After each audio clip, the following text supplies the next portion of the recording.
हाय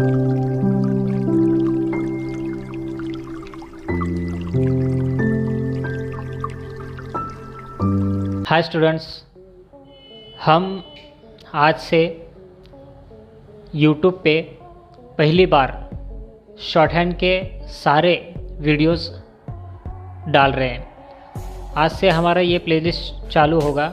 आज पहला first day जो है वो इंट्रोडक्शन का पार्ट रहेगा, जिसमें हम आपको ये बताएंगे कि शॉर्ट हैंड क्या है, इसके बारे में क्यों पढ़ना ज़रूरी है और इसकी वैल्यूएशन क्या है, आगे जाके इसका हमें कौन से फील्ड में इसका इस्तेमाल होने वाला है। ये सारी चीज़ें हम आपको ये इंट्रोडक्शन वीडियो में सारा का सारा आपको क्लियर करके देंगे। पहली बात तो ये है कि यहाँ पे कंपटीशन बहुत कम है। हम इतना पढ़ते हैं, इस सब में हमारा फर्स्ट इंटेंशन रहता है कि हमें एक एम अचीव करना है, हमें सक्सेस होना है अपनी लाइफ में। इसकी वजह से हम कोई भी अगर सीखना रहेगा, कुछ भी पार्ट अगर हमें सीखना रहेगा तो हम किस लिए सीखते हैं, क्योंकि हमारा एक एक्सेस पॉइंट रहता है जहाँ पे हमको वो हमारा एक गोल रहता है, वो हमें अचीव करना रहता है।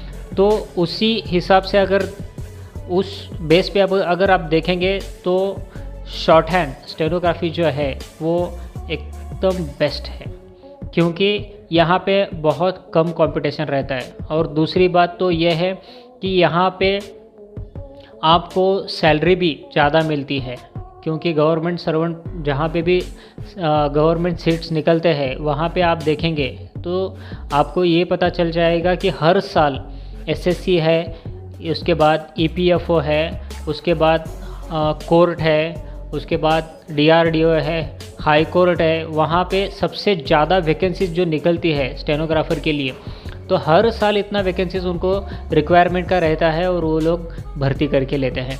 तो ये क्यों सीखना चाहिए, किसके लिए सीखना चाहिए, मेन इंटेंशन तो यही है। उसके बाद इसका ये जो है सीखने की ज़रूरत क्यों पड़ी, क्योंकि अभी देखिए हर जगह पे वीडियो कैमरा तो चलता नहीं है। बहुत कम जगह पे ऐसे रेयर जगह है डिपार्टमेंट के, गवर्नमेंट डिपार्टमेंट के, जहाँ पे वीडियो कैमरा नहीं चलता है। वहाँ पे है ना, उनको प्रॉपरली वहाँ पे एक स्टेनोग्राफर की ज़रूरत होती है। कोर्ट में आप देखोगे जज रहता है, जज के पास भी एक स्टेनोग्राफर वहाँ पे उनको लगता ही है। तो इस बेस पे जब हम काम करते हैं तो वहाँ पे स्टेनोग्राफर की नीड जो है उसका हमें पता चलता है। इसी वजह से हम ये क्लासेस अभी ले रहे हैं यूट्यूब पे। मैं फिर से बोल रहा हूँ, ये हमारा पहला वीडियो है और यहाँ से जितने भी वीडियोस हम लेंगे उसमें आपको सारे डिटेल्स वहाँ पे हम डाल देंगे। इसका एक एक प्लेलिस्ट बना के हम यूट्यूब में डालने वाले हैं। तो उस बेस पे हम पहला इंट्रोडक्शन पार्ट स्टार्ट करते हैं। जैसे मैंने बोला कि इंट्रोडक्शन पार्ट अभी हम स्टार्ट करने वाले हैं। इंट्रोडक्शन पार्ट में हम देखेंगे कि यहाँ पे इसका हिस्ट्री हमें देखना है। उसमें फर्स्ट जो है शॉर्ट हैंड के शुरुआत जो है वो कहाँ से हुई, तो उसको एक स्ट्रेट लाइन में, उसके बाद शैलो कर्व जो रहते हैं उसमें डिवाइडेशन किया गया। इसका मतलब जो लाइंस रहता है, मतलब जो आदमी मुंह से जो बातें करता है, मतलब जो मैं अभी बोल रहा हूँ, क्योंकि ये जो मैं बात कर रहा हूँ इसको अगर कोई बैठ के ये सारे वर्ड्स अगर लिखना चाहे तो मैं जिस तरह से बात कर रहा हूँ उस तरह से अगर वो लिखने की कोशिश करेगा तो उसको उसके हाथ से वो लिखना मतलब पॉसिबल नहीं है। तो उसके लिए ना ये इस तरह से कुछ सिंबल्स यहाँ पे बनाए जाते हैं। मतलब ये क्या करते हैं, ये वर्ड्स को रिप्रेजेंट करते हैं। ये जो सिंबल्स है ये वर्ड्स को रिप्रेजेंट करते हैं।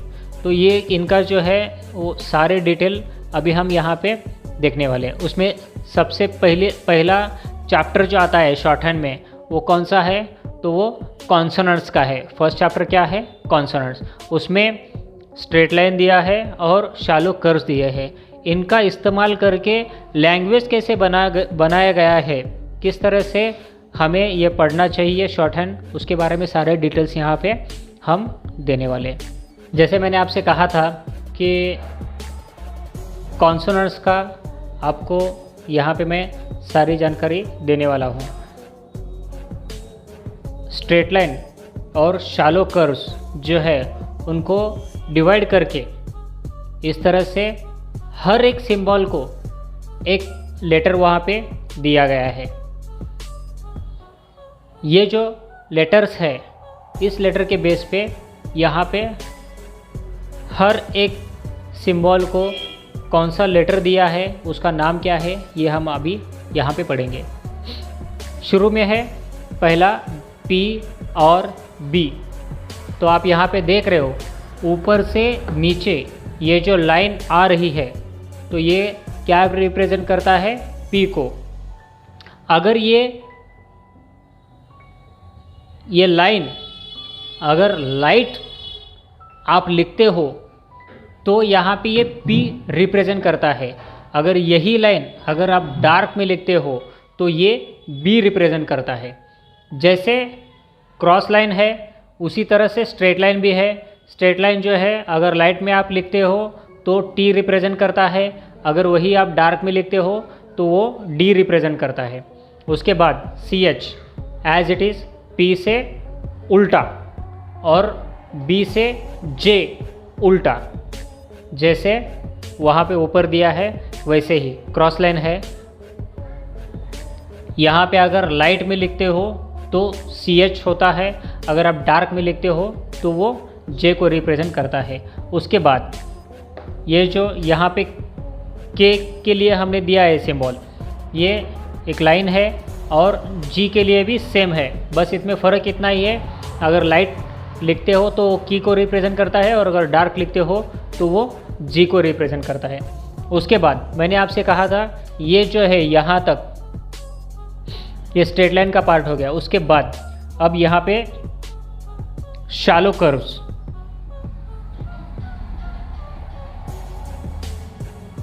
शैलो कर्व्स यहाँ से स्टार्ट होते हैं।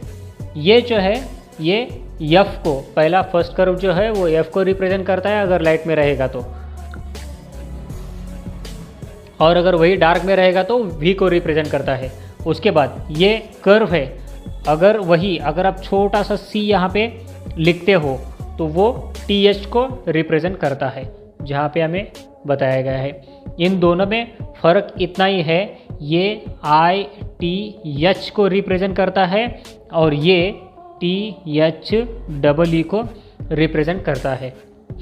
इसके बारे में जैसे ही हम कॉन्सोनेंट्स का चैप्टर ख़त्म होता है और आगे के वॉवेल्स के पार्ट्स जब हम स्टार्ट करते हैं, वहाँ पे इसका यूज़ कहाँ पे किया जाता है, कैसे किया जाता है, हम आगे के लेक्चर्स में सारा डिटेल से आप समझ लेंगे। उसके बाद यश जो है अगर लाइट में रहेगा तो ये एग्जैक्ट TH से उल्टा है। यहाँ पे TH जो है उल्टा, ये जो C छोटा सा C आपको बना के दिखाया था उसी तरह से ये उल्टा C है। Z के लिए भी वही है, बस ये लाइट है और ये डार्क है। उसके बाद SH F जो हमने आपको बोला था F से उल्टा, और ZH जो है वो V से उल्टा, उस तरह से वो रिप्रेजेंट होता है। यम जो है, यम यहाँ पे लाइट में और डार्क में ऐसा कुछ भी नहीं है, बस एक ही है जो यम को रिप्रेजेंट करेगा।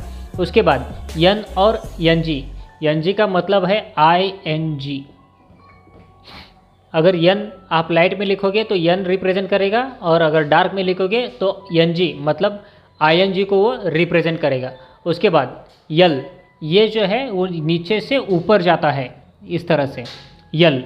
उसके बाद आर जो है इसका अपोजिट उल्टा, वो ऊपर से नीचे आता है।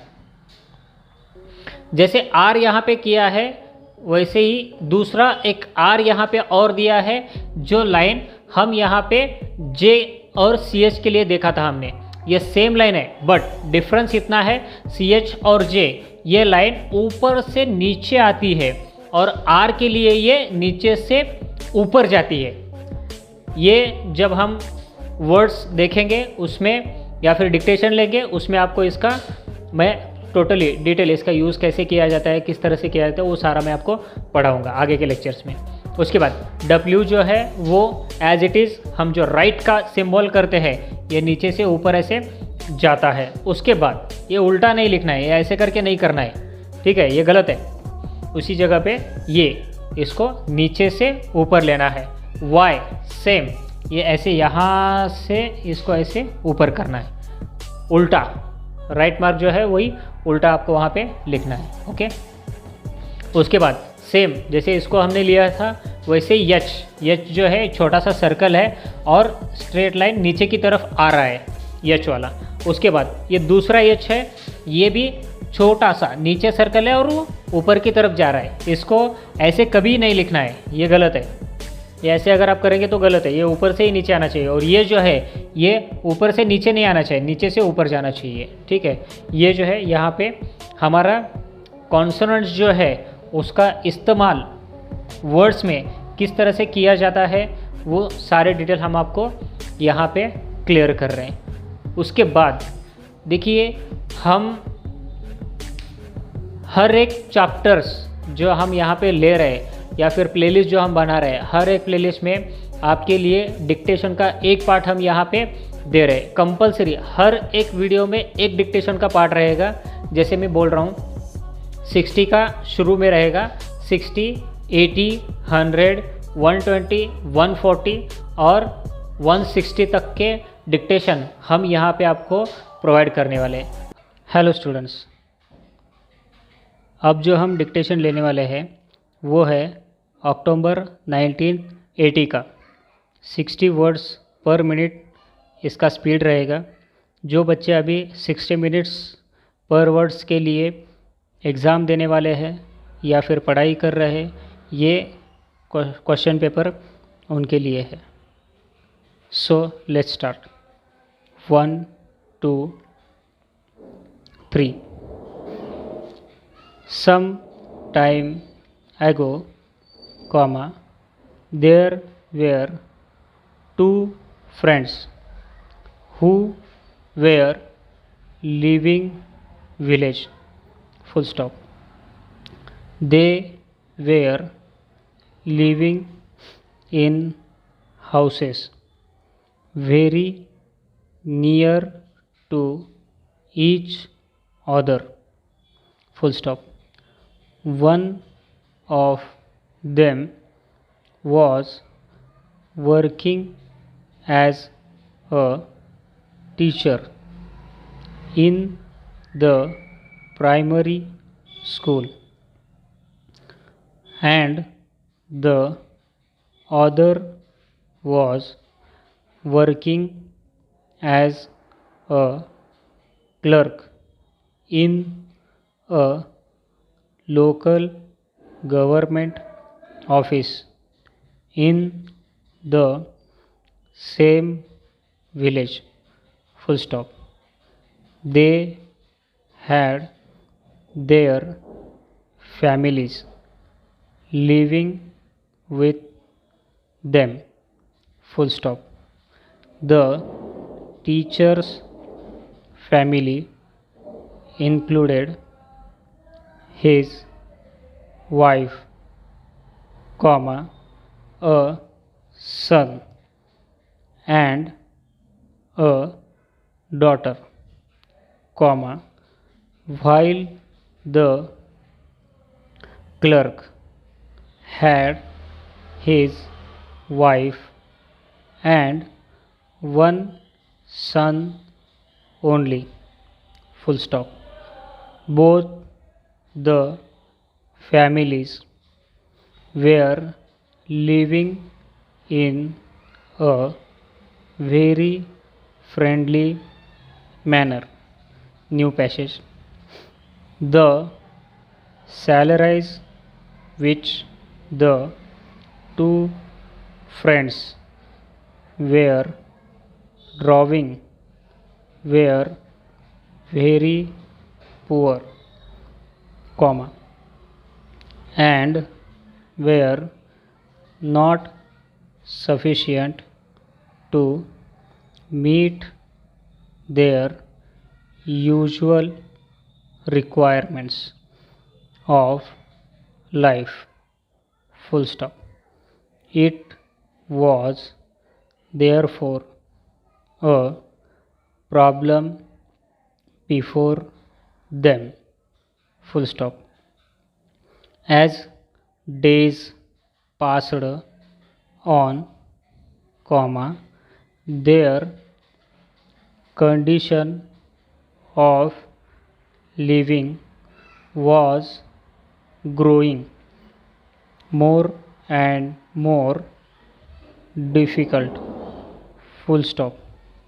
When a man is in hardship, comma, he tries to find out some way to face it, full stop. They therefore planned to do some extra work, comma, whereby they could add something more to their monthly earnings, full stop.